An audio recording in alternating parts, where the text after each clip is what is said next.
আজকে রান্না করব লতি কাতল মাছ দিয়ে একটা পাতোড়া। তেল গরম হয়ে গেছে, পেঁয়াজ দিয়ে দিলাম।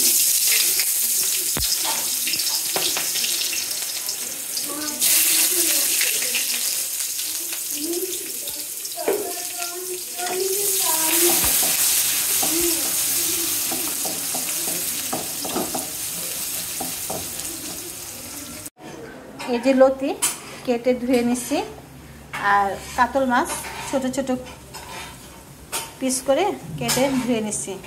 সাথে এখানে একটা মশলা ব্লেন্ডার করে নিচ্ছি। এটার মধ্যে আছে শুকনা মরিচ, রসুন, পেঁয়াজ ব্লেন্ডার করে নিচ্ছি। এটা এখন রান্না করব। সাথে দিব টমেটো। এখন দিয়ে দিব আদা রসুন জিরার পেস্ট। যেহেতু বেশি করে দেবো, যেহেতু পাতোড়া রান্না করব, লতি মাছের পাতোড়া। সাথে দিব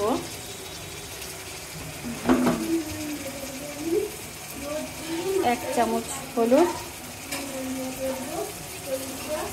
পুরো 1 চামচ হলুদ দিব। ঝাল হবে মরিচের গুঁড়া দেব 1 চামচ। আর এখানে যে আমি মশলাটা রেডি করছি সেটাও দিয়ে দেবো। এটার মধ্যে শুকনো মরিচ ব্লেন্ডার আছে, এটা দিয়ে দিব। দিয়ে মিনা একটু পানি দাও। সাথে দিব হচ্ছে স্বাদ অনুযায়ী লবণ। ভালো করে কষায় নিব, সুন্দর করে কষায় নিব। মশলাটা ভালো করে কষানো হলে তারপর মাছ দিয়ে দিব। ধনা মরিচ সারা সারা শুধু দুষ্টমি করে। মশলাটা ভালো করে কষায় নিই।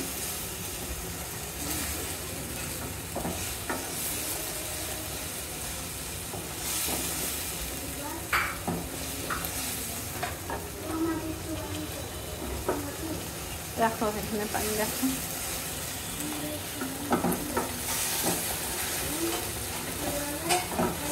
ভালো করে কষায় নিলে একটা কাঁচা মশলার গন্ধ সেটা লাগবে না। আমি আদা রসুন জিরার পেস্টও দিচ্ছি, আবার শুকনো মরিচ আর একটু রসুন দিয়ে পেঁয়াজ দিয়ে ব্লেন্ডার করে একটা মশলা তৈরি করে নিচ্ছি। এটা ভালো লাগবে খেতে। এটা আমার শ্বশুরবাড়ির লোকেদের কাছ থেকে শেখা। আমার শাশুড়ি মা এইভাবে রান্না করে। ওনারা রান্না করে বেশি করে, সবাই একসাথে হলে রান্না করে খুব মজা হয়, ভালো লাগে। আমি তো একা খাবো, বাচ্চারা খাবে না, তাই আমি দুজনের আন্দাজে সেভাবে রান্না করতেছি। এটা পানি দিয়ে আবার ভালো করে কষাবো, তারপরে মাছ দিয়ে দেব। তাহলে এটা কষুক।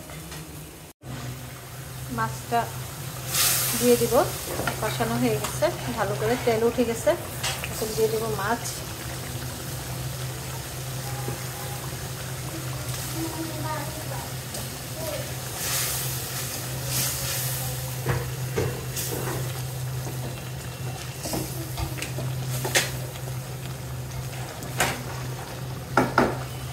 ভালো করে কষুক।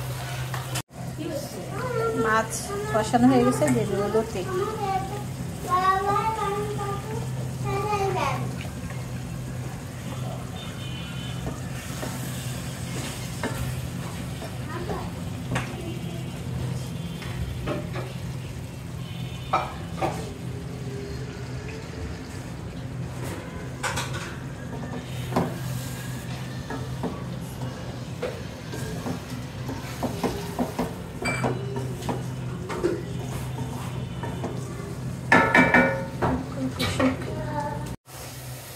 কষানো হয়ে গেছে মাছ আর লতি।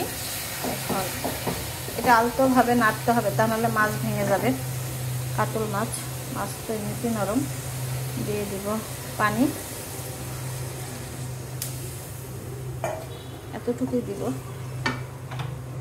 বেশি দেব না।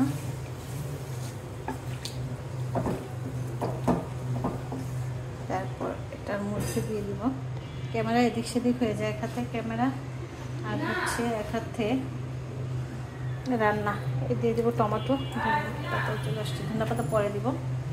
দিয়ে দিব কাঁচামরিচ, ঝাল হবে, বারবার বলতেছি এটা ঝাল হবে যেহেতু পাতোড়া।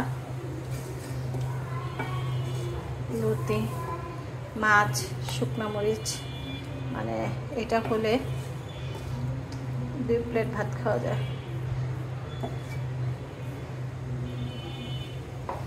তাহলে এটা হোক। লতি হয়ে গেছে, লতি নামায় ফেলবো, একটু লেগে লেগে গেছে, এরকম মাখা মাখা থাকবে। হয়ে গেছে, একটু উপরে ধনে পাতা ছিটাই দেবে, ধনে পাতার বাটি,